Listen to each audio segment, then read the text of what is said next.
But yeah, I think the idea is that even though the shot may seem simple, when making a movie, no shot is simple.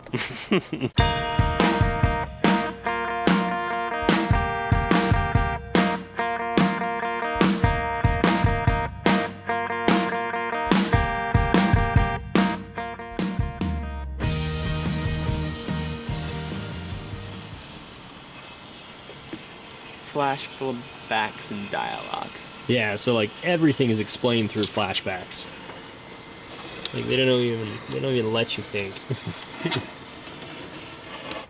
We have a shot that we thought would be simple, relatively speaking, that we are trying to figure out now because it's not as simple.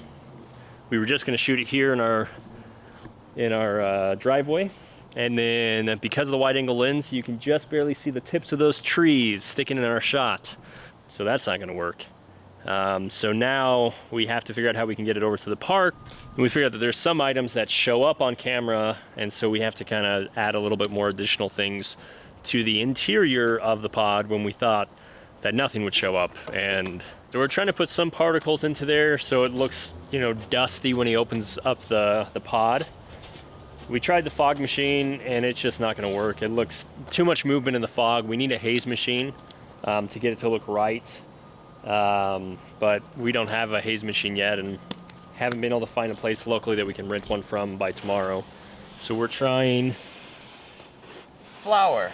Yeah. One, two,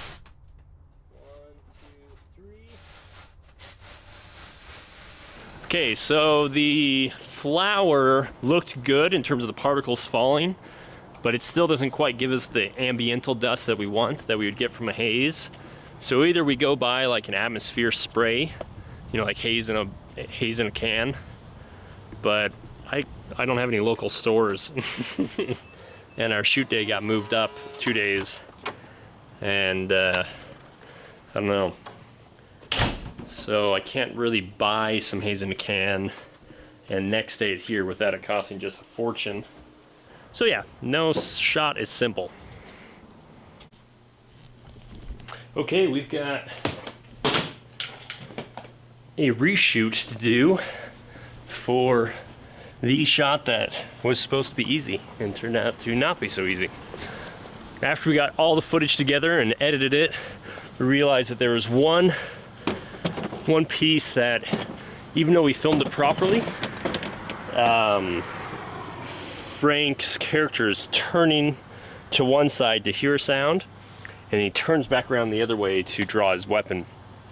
And even though we did it right on both takes, what happens is we don't quite see Frank turn to this side for hearing the sound on the reverse. He turns one way and he turns the other way and it looks like a mistake. Because the shot is, you know, just here in the park and doesn't require many people to get just that one part to retake it, we thought, okay, you know, it's worth taking 2 hours out of our day to go film it, nail it, make sure it looks awesome, and you know, then we don't have to live with it for the next, you know, 10 years. We were gonna film it yesterday, but Frank ended up having some pretty important meetings with some pretty important people for his charity organization. And so I had my crew ready yesterday, but we weren't able to do it yesterday, so we're doing it today. My crew's not available today, so it's just Frank and I. Okay, I had forgotten a piece of Frank's costume because we keep trying to fix his suit coat, and I left it out so I could sew it, but that didn't happen. So luckily it's close enough that we were able to go get it, but I forgot to keep my own roll and I didn't do the checklist this time.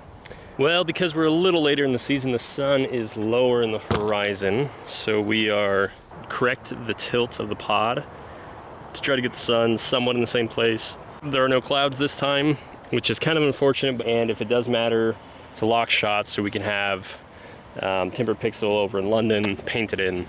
And scene 2 is the hardest scene to get done in chapter 1 because of the enormously large wide shots. But anyways, we got everything set up. Let me show you. I didn't want it to be like drastically different, you know, especially if like the clouds or something are missing. If everything else is aligned, it may trick the mind enough to be like, oh, it's the same shot. So that's kind of the hope behind it. So we took the time to exported a picture from the edits and put it into here so that we could perfectly align this retake. Make sure these doors are positioned exactly where they were, that the tubes are hanging in the right spot, and just get it back to what it used to look like. So yeah. Okay, Frank, we're done with scene 2. What do you think? It's good. I'm glad it's done. It you know, having to redo a few things, but that was all in the name of making sure that things are the way that we want them to be. You know, logistically things keep getting better. It keeps getting easier and easier just to get stuff done that we've planned to do. So I'm real glad. I'm real pleased. I think that we've done really good. And I understand we've got close to 5 minutes worth of material right now. So, you know, and after that's all edited out, probably 4. But excited, man. Cool. Yeah. Scene 2 is done, which is awesome, and it looks amazing. Now on to finishing off the interior of the pod for scene 3 and getting the fight props all ready for scene 5. I like the internet. The interwebs are where it's at, man. Okay, we're in a bit greener of a location than normal, and that's kind of been the hard part. Is this wide angle lens is so wide that we kept seeing the tips of the trees even though they're like way out there. So we had to position ourselves here in the middle of the park